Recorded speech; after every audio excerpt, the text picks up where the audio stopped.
Que les choses soient claires. Ce 11e là n'est qu'un avant-goût.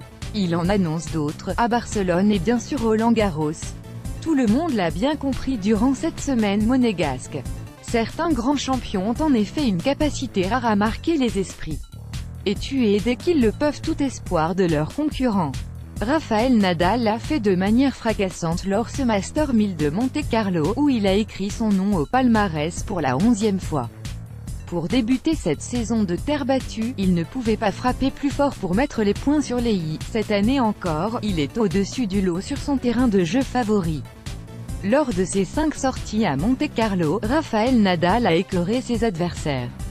Kei Nishikori a pris une leçon en finale, 6-3, 6-2. Grigor Dimitrov n'a pas été en reste en demi, 6-4, 6-1.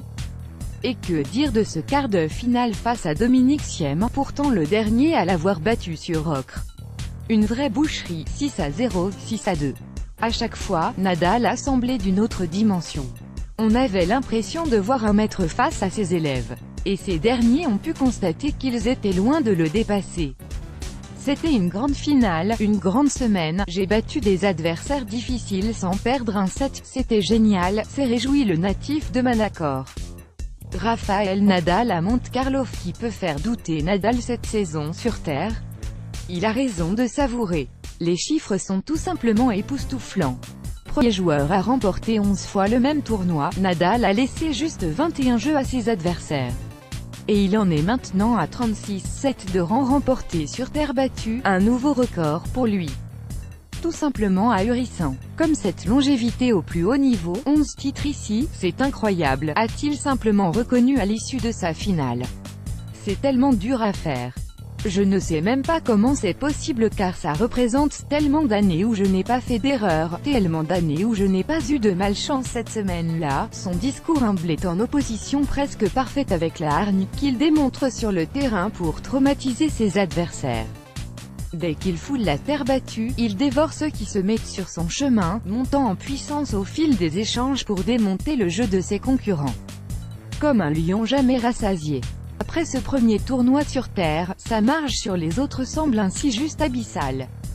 Et le pire, c'est qu'il n'avait pas forcément beaucoup de certitude avant d'arriver sur le rocher.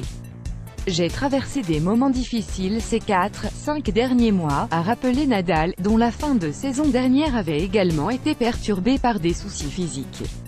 Il peut être rassuré. Après ce tournoi, une question reste ainsi sans réponse, qui peut faire douter Nadal cette saison sur terre?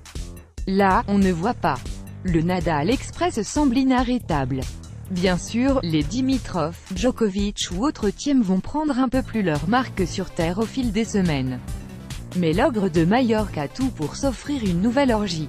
Comme presque toujours depuis 2005. Son règne est loin d'être fini. Si son physique ne lui fait pas faux bond, bien sûr.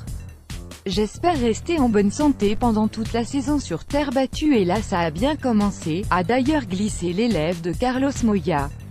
Tous ceux qui aiment voir l'histoire s'écrire devant leurs yeux l'espèrent aussi.